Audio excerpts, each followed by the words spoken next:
Headlines: Marcos arrives in Japan for official visit.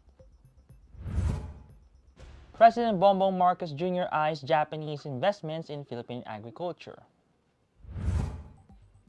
Security cooperation new element in Philippine-Japan ties, says Marcos. DOH records 208 new COVID-19 cases. Amihan localized thunderstorms continue to spur rains. Philippines opens 2023 with $99.7 billion foreign reserves. Stocks peso recover. Good evening. Today is Wednesday, February 8, 2023. I'm Miguel Pautagonan and this is Tribune News on Cue. Here are the stories for this evening. President Ferdinand Marcos Jr. began his 5-day official visit to Japan on Wednesday, his first trip to the East Asian country since taking office in June last year. Marcos and his delegation arrived at 5:35 p.m. local time on board PR-001. The president is scheduled to meet with Japanese Prime Minister Fumio Kishida and will have an audience with Emperor Naruhito. At least 7 key agreements will be signed during the visit, which Marcos said would be very specific since every meeting he would have with the Japanese would have set objectives. Deals are expected in the areas of humanitarian assistance and disaster relief, infrastructure, agriculture, and digital cooperation. Marcos will also hold meetings with Japanese business leaders to promote trade and investment opportunities in the Philippines. President Ferdinand Marcos Jr. is looking to talk with the Japanese as regards investments in the Philippines agricultural sector and its agricultural products entering the Japanese market.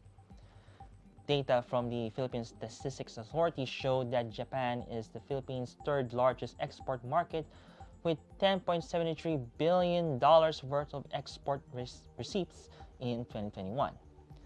In the same year, Japan was also the country's second largest source of imported goods with total trade value of $11.11 billion.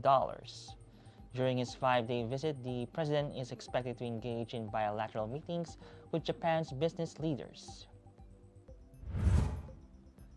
President Ferdinand Marcos Jr. said Wednesday that his 5-day visit here is expected to forge closer ties between the Philippines and Japan in ensuring security in the Asia-Pacific region. Marcos said the Philippines' dealings with Japan usually involve government-to-government aid, grants, and commerce. In his pre-departure speech in Manila, the chief executive said his visit is part of a larger foreign policy agenda to forge closer to political ties, stronger defense and security cooperation, as well as lasting economic partnerships with major countries in the region. Marcos' Japan visit, his 9th official overseas trip since he assumed office, came on the heels of the decision by Manila and Washington to designate foreign nuke sites in the Philippines under the Enhanced Defense Cooperation Agreement. Tribune News on Cue will be back after these reminders. Mga impormasyong direktang makukuha mula sa sources at diretsahang usapan. Yan ang ating damin sa inyo sa programang Straight Talk. Samahan nyo kami sa makabuluhang talakayan live tuwing Martes alas 10 ng umaga sa official Facebook page ng Daily Tribune at Tribune Now on YouTube.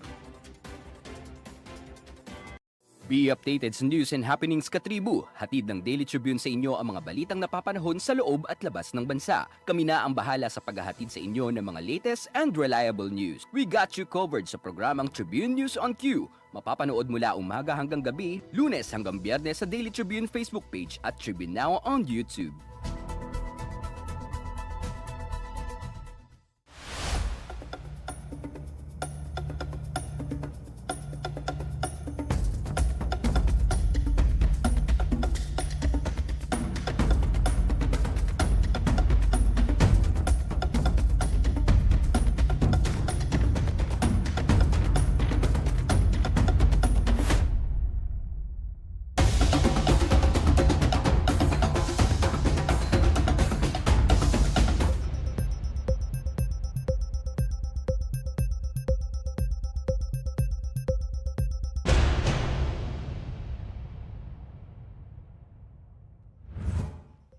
In other news, the Department of Health on Wednesday monitored an increase in COVID-19 daily tally with 208 new cases recorded. Active infections also climbed to 9,282 from 9,268. The DOH said the new infections brought the nationwide caseload to 4,074,095. In the last 2 weeks, the National Capital Region logged the highest number of cases with 605, followed by Calabarzon with 256, Davao Region with 165, Western Visayas with 136, and Central Luzon with 130. The DOH said the recovery tally increased to 3,998,927, while the death tally reached to 65,886 with 11 new fatalities. Meanwhile, at least 4,773 beds were occupied, while 20,899 were vacant, as the bed occupancy in the country increased to 18.6% as of Monday, February 6. State Weather Bureau Pag-asa announced that rains will continue to prevail in most parts of the country due to the localized thunderstorms and the northeast monsoon, or Amihan. The Amihan will bring cloudy skies with rains in Cordillera Administrative Region, Cagayan Valley, Bicol Region, Aurora, and Quezon. It is also forecast to bring partly cloudy to cloudy skies with rains over Metro Manila and the rest of Luzon. Meanwhile, Visayas and Mindanao will experience partly cloudy to cloudy skies with isolated rain showers or thunderstorms. Forecast winds in extreme northern Luzon and the eastern section of the country will be moderate to strong with moderate to rough waters. The rest of the country will have light to moderate winds and slight to moderate coastal waters. In business, the Philippines opened 2023 with almost $100 billion in foreign currency reserves, enough to cover the central bank resulting from its fundraising efforts in the offshore debt market.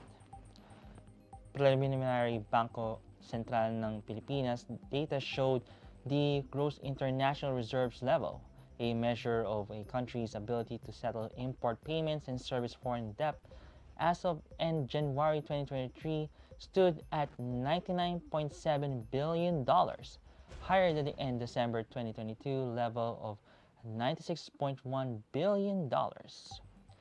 The central bank's reserve assets consist of foreign investments, gold, foreign exchange, reserve position in the International Monetary Fund, and special drawing rights.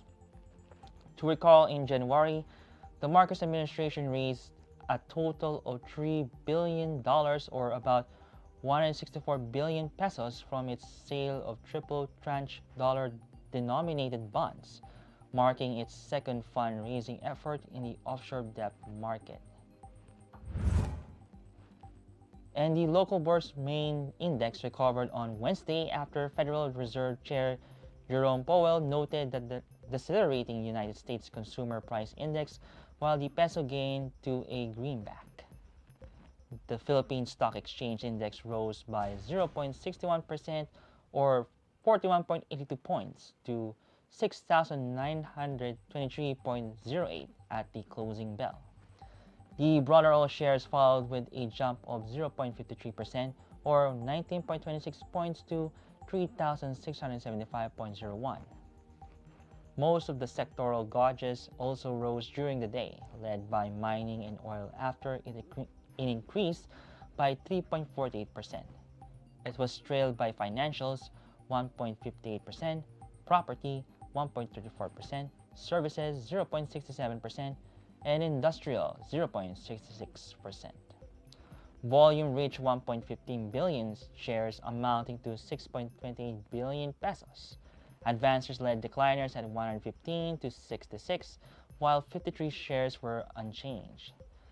Meanwhile, the local currency mirrored the gains in the stock market after it appreciated against the US dollar and ended the day's trade at 54.8 from its 55.085 close a day ago. And that wraps up the stories tonight. Catch us again tomorrow at 9:30 p.m. only here at Daily Tribune's Facebook page.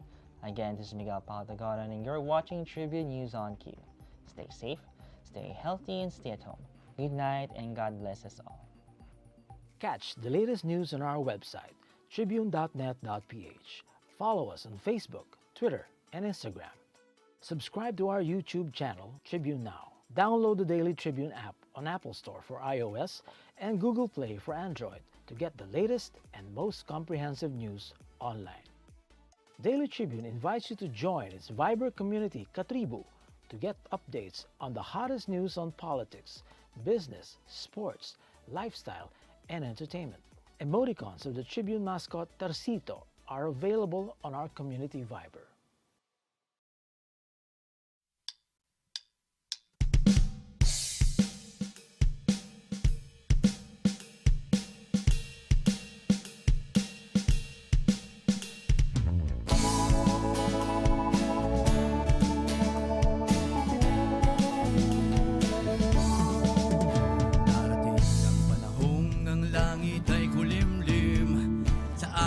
Sa gusto mo, sasapit ang gabi magdidilim.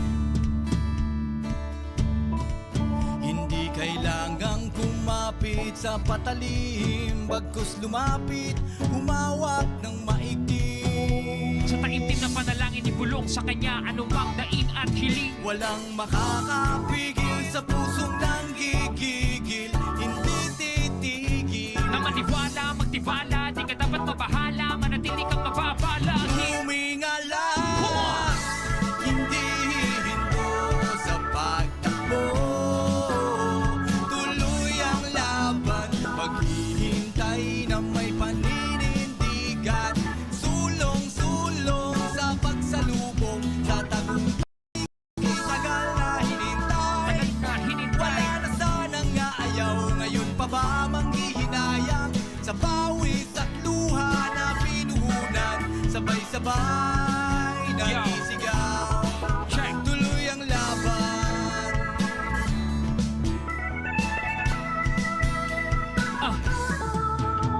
Kalamidad ako'y inuunos, pundasyon ko'y nagpisto lang mga tulos. Katawang lupa'y hilahot ng lubos. Warya mga buti pinupulbos. Realidad ba to o di tunay? Dilat o piring, magkasing kulay. Kapiling ng dilim at nagbubulay. Dikit lang ba ako o nasa hukay? Dating natatakot, kinakatakutan. Kakilakilabot, kinikilabutan. Magsubok at takot-takot siya ay pinalibutan. Sa Diyos ako natakot at hindi kinalibutan. Walang makakapigil sa pusong nanggigigil, hindi titigil. Na maniwala, magtiwala, di ka dapat mabahala, manatili kang mababa. Tumingala, hindi hihinto sa pagtakbo. Tuloy ang laban, maghihintay na may paninindigan. Sulong-sulong sa pagsalubong, sa tagumpay kay tagal na hinintay. Tagal na hinintay. Wala na sanang ayaw, ngayon pa ba manghihinayang? Sa pawis at luha na pinuhunan, sabay-sabay na isigaw. Isigaw. Kahit na ako'y nasasaktan, kahit na aking nararanasan ang kalungkutan. Bawat hakbang ay pinag-aralan, di tinangging nahirapan. Di malilimutan ang alas ng pagkabigo. Habang naghihilom lang ka sa loob, huwag nabubuo. May Diyos tayong malalapitan, tumingala lang sa kalangitan. Mamatingin at hindi ka iiwan. Masasandalan, mapagsusumpungan, Lahat ng harang malalampasan. tuloy lang, tuloy lang, tuloy lang. Tuloy ang laban. Ano man ang mga pagsubok, ano mong kahirap. Walang makakapigil, walang makakapigil. Ano man ang mga pagsubok, ano mong kahirap. Walang makakapigil, Maniwala, magtiwala. walang makakapigil.